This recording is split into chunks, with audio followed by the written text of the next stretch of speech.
Bismillahirrahmanirrahim. Assalamualaikum warahmatullahi wabarakatuh. Waalaikumsalam warahmatullahi wabarakatuh. Subhanallah,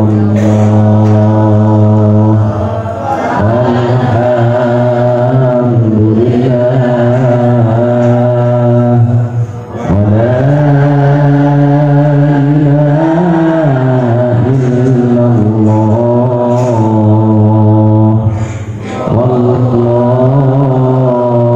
wallahu akbar. Subhanallah, walhamdulillah, wa la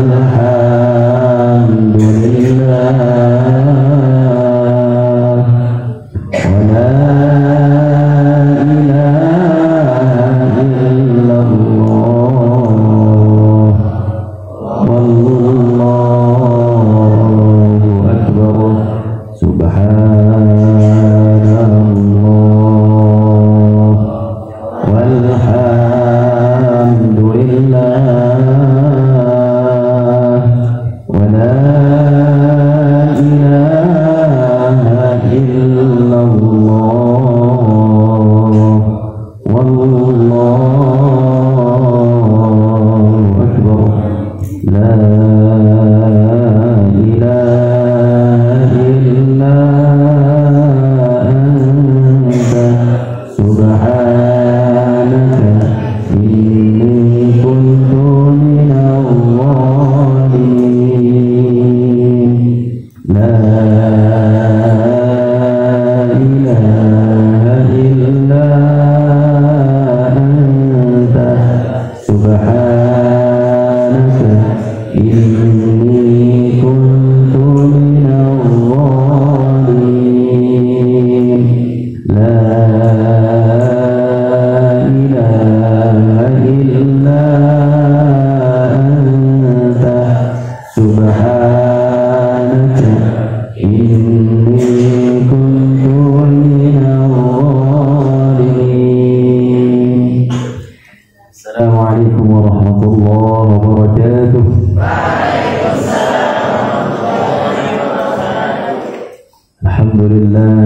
Alhamdulillah rabbil alamin. Wassalatu wassalamu ala asyrafil anbiya'i wal mursalin sayyidina Muhammadin wa ala alihi wa sahbihi ajma'in. Semua tutup matanya dan semua mengucapkan Assalamu alayka ya abati ya Rasulullah. Assalamu alayka ya abati ya Rasulullah. Assalamu alayka ya abati ya Rasulullah. Assalamu alayka ya abati ya Rasulullah. Assalamu alayka ya abati ya Rasulullah. Semoga Allah Subhanahu wa taala mengizinkan kita untuk bertemu dengan Nabi Muhammad sallallahu alaihi wasallam di dunia qabla al-akhirah wa fil akhirati fil firdausil a'la. Amin ya rabbal alamin. Anak-anakku sekalian, Masya Allah, pada pagi hari ini adalah pagi yang menurut Ustaz insya Allah pagi yang paling barokah, dan dimulai dari niat yang saleh untuk bangun tahajud, dan alhamdulillah kita semua telah melaksanakan tahajud. Fajazakallahu liman nazzama hadzal barnamij wa jazakallahu liman ammana fi sholatit tahajud. Dan terima kasih juga sama-sama kita ucapkan kepada tim Rohatil. Tim apa? Tim Rohatil yang telah menyampaikan rohatilnya. Mudah-mudahan di bulan depan ada judul-judul baru insyaallah. Anak-anakku sekalian, kegiatan ini dilaksanakan 1 bulan sekali dengan mengharap itu Usama nih lah kan. Usama ikut ya. Masya Allah. Kegiatan ini dilakukan 1 bulan sekali yang insya Allah ingin mengamalkan sebuah hadis.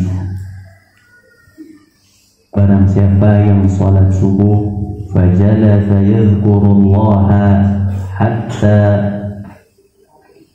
kemudian dia duduk mengingat Allah, berzikir, membaca Al-Quran ataupun mendengar majelis ilmu sampai terbitnya matahari, fayusalli, kemudian dia melaksanakan salat, maka dia mendapatkan pahala haji dan umrah kamilan mabruran wa mabruran. Maka orang tersebut mendapatkan pahala umrah dan haji sempurna, mabrur insyaallah. Setelah kita keluar dari majelis ini, kita telah diberikan Allah semua pahala haji dan umrah mabrur. Amin. Kemudian kita juga mengamalkan hadis Nabi sallallahu alaihi wasallam yang berbunyi, man shallal fajra fi jama'atin fahuwa fi himmatillah. Barang siapa yang menghadiri salat subuh berjamaah, maka dia berada dalam tanggungan Allah. Mungkin pada hari itu temannya celaka, tapi dia tidak celaka karena dia sudah berada dalam tanggungan Allah. Mungkin pada hari itu takdir dia harus terkena musibah, tapi karena dia sholat berjamaah subuh, ini khusus subuh, bukan zuhur, bukan asar, bukan maghrib, bukan isya, subuh, maka dia Allah jaga dari musibah itu. Mungkin hari itu seharusnya dia kena petir, tapi pada hari itu Allah jaga dia karena dia telah melaksanakan sholat subuh, fahuwa fi zimmatillah, maka orang ini berada di dalam tanggungan Allah Subhanahu wa ta'ala. Harusnya hari ini dia lapar, namun karena dia telah berada dalam tanggungan Allah, datanglah orang yang memberikan tanpa pernah dan tanpa pernah dia memohon kepada makhluk. Fahuwa fi zimmatillah. Maka insyaallah anak-anakku sekalian, kita semua sudah berada zimmatullah atau tanggungan Allah, yang dimana ketika sudah berada dalam tanggungan Allah, maka kita nahnu wa malikud dunya sawa'u, kita dengan para raja dunia sama. Ini Ustaz sampaikan bahwasanya anak-anakku sekalian, man shalla rak'atai qabla al-fajri khairun minad dunya wa ma fiha. Barang siapa yang melaksanakan 2 rakaat sebelum salat fajar, maka baginya dunia dan seisinya. Jadi yang tadi zamrud, mutiara, perak, emas 8 triliun itu sudah tidak dibawa ke dalam kubur, dan itu kalah sama 2 menit yang kita lakukan salat 2 rakaat sebelum fajar. Subhanallah. Jadi kamu ini kita ini semua ini yang hadir di sini, kita ini telah punya dunia dan seisinya. Kalau kita mati hari ini, subhanallah, Allah telah siapkan dunia dan seisinya 10 kali lipat untuk penghuni surga yang paling rendah. Jadi penghuni surga yang paling rendah, yang paling terakhir masuk surga. Mudah-mudahan di sini surganya Firdaus. Siapa yang mau angkat tangan? Masya Allah. gurunya nggak ada yang mau. Masya Allah. Amin, amin, amin, amin, amin. Sampai mana tadi? Bukan Firdaus.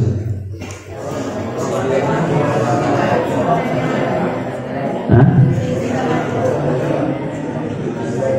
Jadi kita ini kalau meninggal semua ini, subhanallah, tadi orang yang paling terakhir masuk surga.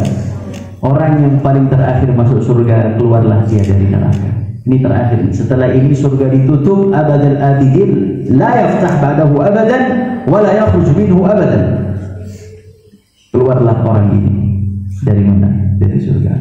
Dari neraka. Merangkaklah dia, gosonglah badannya, hitam sudah, merengek, warna hitam segala macam. Dia merangkak kepada Allah Subhanahu wa taala. Wa huwa min ummati nabiyina Muhammad. Dan ini orang ini dari umat Nabi Muhammad SAW. Keluar dari neraka. Kemudian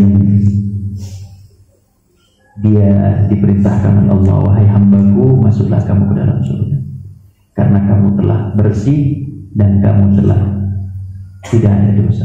Kemudian dia keluar merangkak, gosong, mukanya gosong, kan habis dijemur di jahanam, bukan di neraka. Kemudian dia masuk ke dalam surga. Setelah dia masuk ke dalam surga, kemudian dia mengatakan kepada Allah, ya Rasul, wahai Allah, milik siapakah surga ini? Kemudian dia mengatakan, ini milikmu. Dan itu setara, ini surga yang paling ringan ini, yang paling istilahnya kelas ekonomi, yang kalau naik kereta diri, atau kalau naik busway diri. Saya pernah naik kereta nggak tahan? Masya Allah. Yang pernah naik kereta janggelan. Masya Allah. Kereta janggelan itu kelas ekonomi karena nggak ber AC dan nggak ada jendelanya. Masya Allah. Dia masuk ke dalam surga. Si orang ini sesampainya di dalam surga, kemudian dia tanya, ya Allah, milik siapa surga ini? Kemudian orang tadi mengatakan, milikmu. Dan Allah jadikan surga bagi orang ini 10 kali lipat dunia dan seisinya. Subhanallah, 10 kali lipat dunia dan seisinya. Nah, itulah surganya orang yang masuk surga terakhir.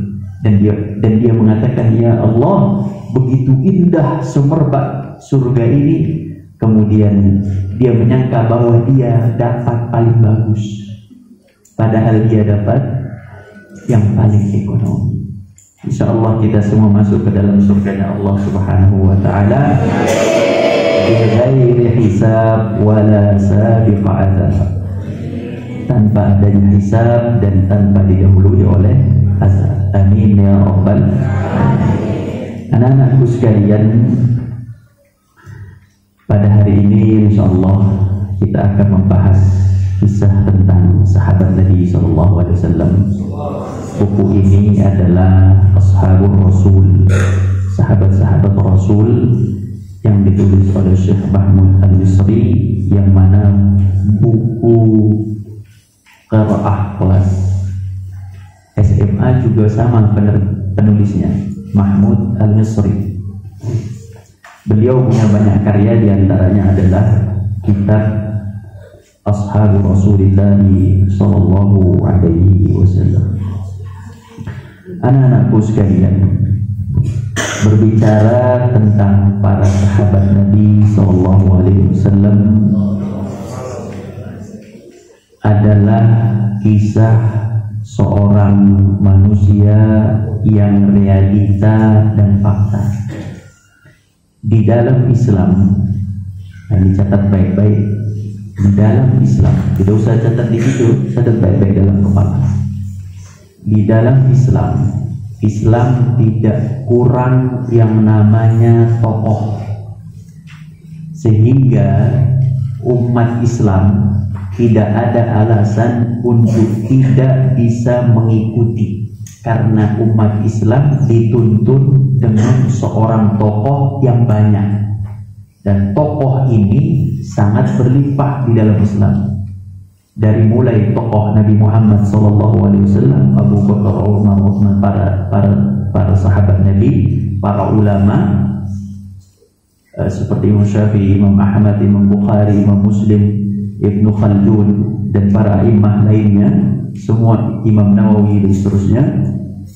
Mereka adalah tokoh yang realita dan fakta dan bisa dicontoh.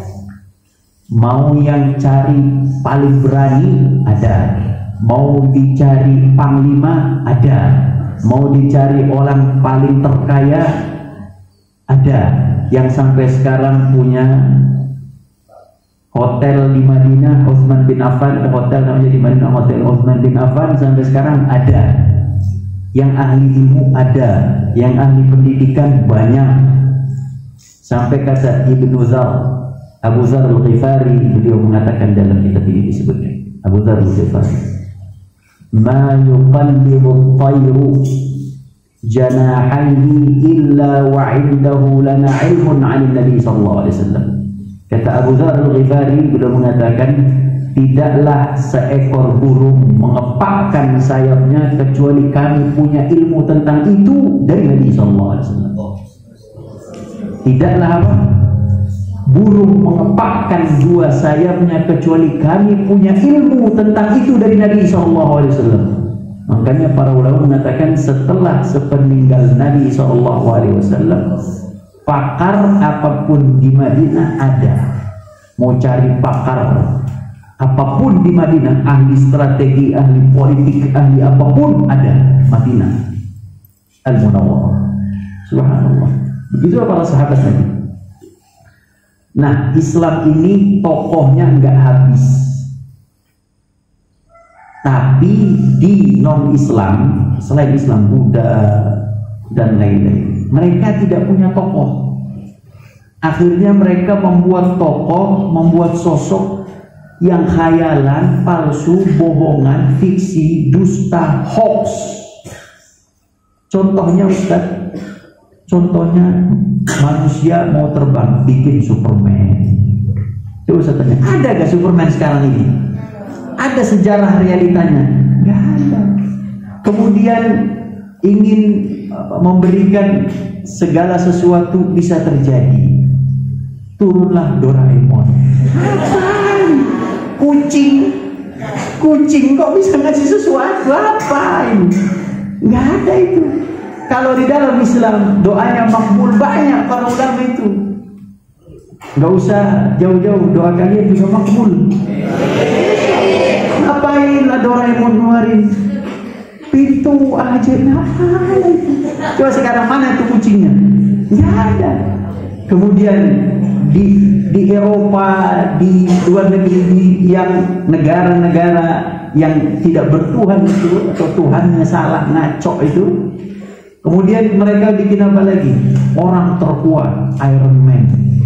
Masya Allah, mana Iron Man? Ada orang Iron Man, Hulk, dibikin lagi Hulk, warna hijau. Subhanallah. Dulu mungkin kalian belum lahir lagi, tahun 90 akhir itu, 97-98 itu ada namanya apa? Kuntu hijau. Gak pernah dengar ya? Gak pernah dengar. Nanti kalau pulang ketik kuntu hijau. Kuntu hijau itu saudaranya Superman karena sempaknya di luar, cuma dia warna hijau. Dulu ada tuh, kita Ustaz masih kecil itu ditakut-takutin, nanti ada kuntu hijau. Dan mana lagi? Jadi orang Eropa itu, orang non-Muslim itu, mereka nggak punya tokoh. Akhirnya mereka bikin tokoh macam-macam, gharib. Termasuklah orang yang bisa nonjok jauh. Apa tuh? Apa? Film kartun Jepang itu. One Piece, bikin One Piece, bikin Ankabut. Apa ini semua palsu, bohong ini semua. Dan hebatnya lagi, karena mereka punya media, ditonton oleh umat Islam. Akhirnya umat Islam ngikutin. Itu anak-anak kan kalau melihat sunlight sama tempat sabun ingat SpongeBob aja. Ya kan? Itu yang diingat. Kalau mau beli apa? Beli baju yang Spiderman, beli baju Superman. Ngapain? Beli baju Abu Bakar. Itu baru benar. Yang perempuan beli baju Khadijah al-Kubra. Itu baru benar. Jadi di dalam Islam itu tokohnya melimpah, tapi di non-Islam dia gak punya tokoh. Sampai dia tidak punya tokoh, akhirnya dia bikin animasi palsu, hoax, cerita-cerita gharib, kemudian dia tampilkan dalam TV. Itulah yang ditonton oleh kita. Maka anak-anakku sekalian, harapkan diri kalian mulai saat ini dari menonton tokoh-tokoh yang tidak jelas asal usulnya dan tidak jelas sejarah. Ada tuh santri habis nonton Kerasakti maunya nyari tongkat aja, kemudian Joshua lawannya Keratupai kan. Kamu nggak tahu ya? Tahu nggak? Nggak tahu? Oh nggak tahu, ini berarti beda generasi ini. Nah, sekarang generasinya apa sih? Apa? Ingat kalau main itu apa? Mobile Legends ya, saya tuh nggak tahu tuh Mobile Legends, nah, dan seterusnya. Terus kalau apalagi kalau perempuan ini, ya nonton apa? Nonton India itu, nggak bisa lihat pohon, maunya goyang. Ini apa ini? Ini apa ini? Makanya ini Ustadz menyampaikan, tolong santri ini diperbanyak nonton kisah sejarah Nabi, tokoh-tokoh dahsyat yang memang benar adanya dan tercatat dalam sejarah. Karena itulah yang benar itu kita harus tonton itu. Tahukah kalian anak-anak, wallahu a'lam, yang kelas 5, kelas 6 udah belajar belum tentang sejarah ini? Perang Mu'tah sudah belajar belum? Perang Mu'tah itu adalah perang antara Muslim dengan kafir, 3.000 lawan 200.000. Subhanallah, 3.000 Muslim lawan 200.000 Romawi. Siapa yang menang? Muslim. 3 panglimanya gugur, digantikan oleh Khalid bin Walid, menang Saifullah. Allahu Akbar. Ini yang begini, yang begitu. Kisah siapa lagi? Kisahnya sahabat Nabi banyak ya. Kisahnya Muhammad Al-Fatih, sang penakluk apa? Al-Qustantiniyah, Konstantinopel. Ketika orang-orang Yahudi mendengar sabda Nabi, satuftahanna al-Qustantiniyah, akan ditaklukkan negeri Konstantinopel di Istanbul, Turki saat ini. Fa khairu qaidin qaiduha, sebaik-baiknya jenderal adalah jenderal itu. Wa khairu junudin junuduha, dan sebaik-baiknya prajurit adalah prajurit Konstantinia. Kemudian orang Yahudi mendengar itu ketawa, hahaha, Muhammad Majani, mana mungkin Konstantinia bisa ditembus, karena Konstantinia punya benteng terhebat dan terkokoh di atas muka bumi ini. Tidak ada benteng yang lebih hebat dari benteng Konstantinia. Bayangkan, Konstantinia ada, sebelum masuk ke Konstantinia itu ada sungai, ada parit besar. Itu yang paling pertama, itu pertahanan paling pertama. Ada apa? Ada parit besar ataupun ada sungai besar.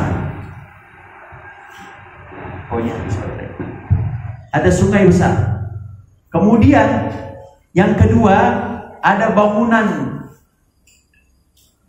tebalnya 3-5 meter. Maksud paham dong bangunan? Contoh, ini ada tiang, tebalnya berapa ya? Paling 60 cm tebalnya, ya kan? Itu tebalnya 3 meter. Bayangin tuh, tembok tebalnya 3 meter. Dan itu di atasnya ada pemanah dahsyat. Dan itu tinggi sekitar 10 kalau nggak salah, 10 meter.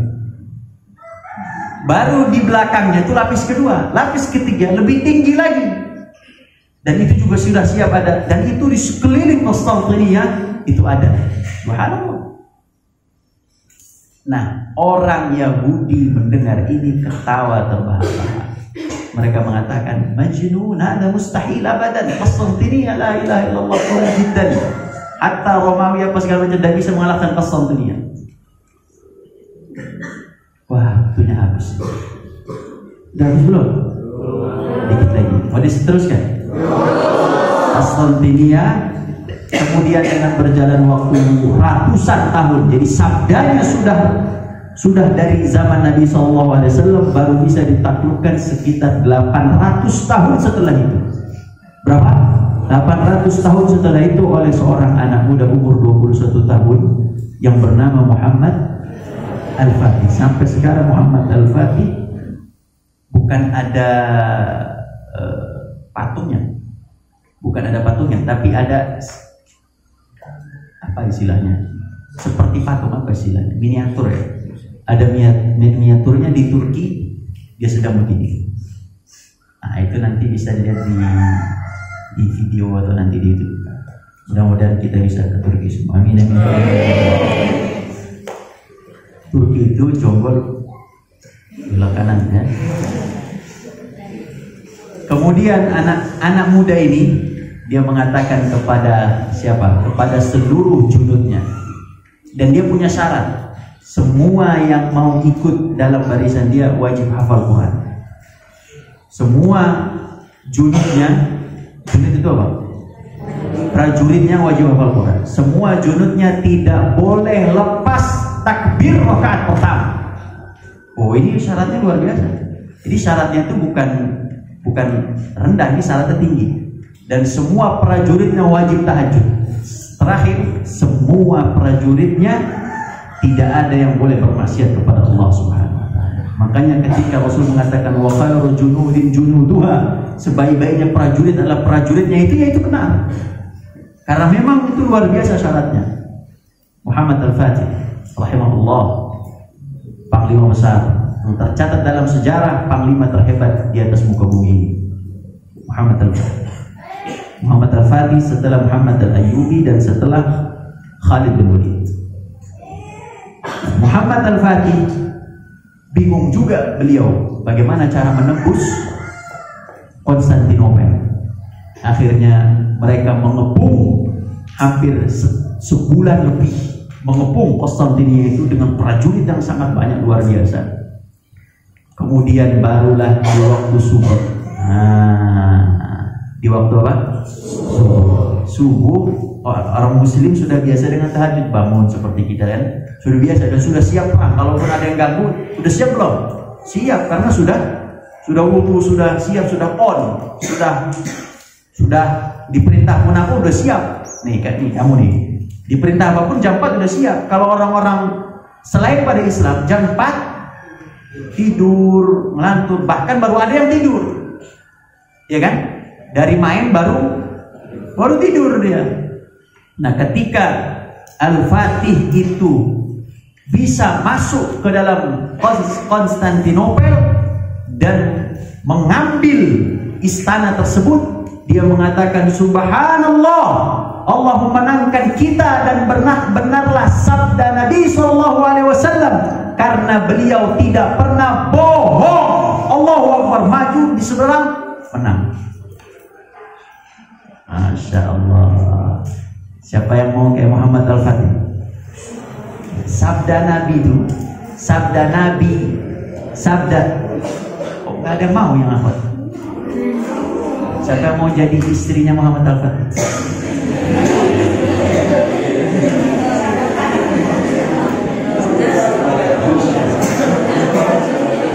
Yang ikhwan, jangan sok kegantengan kamu begini ya.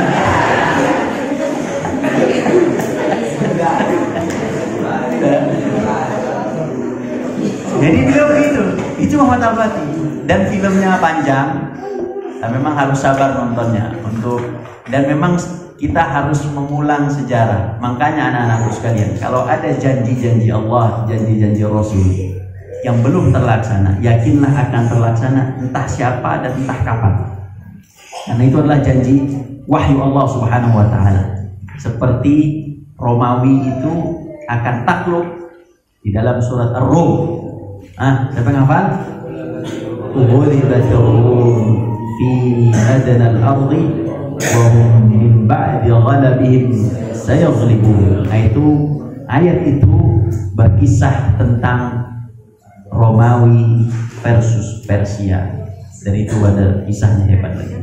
Insyaallah subhanahu wa ta'ala, insyaallah kita akan menjadi generasi yang salihin, qaimin, hafizin, maqbulin seperti para sahabat Nabi. Dan insyaallah kita akan bahas tentang kisah para sahabat Nabi pada pertemuan-pertemuan berikutnya. Dan mudah-mudahan Allah Subhanahu wa taala menjadikan kita orang-orang yang khusyuk dalam beribadah kepada Allah.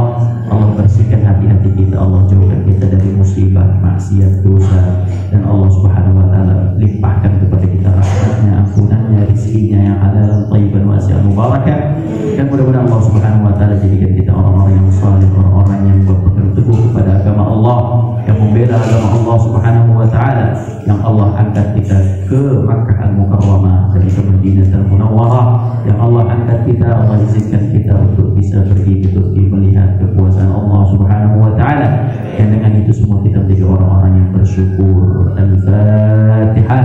Alhamdulillah. Bismillah.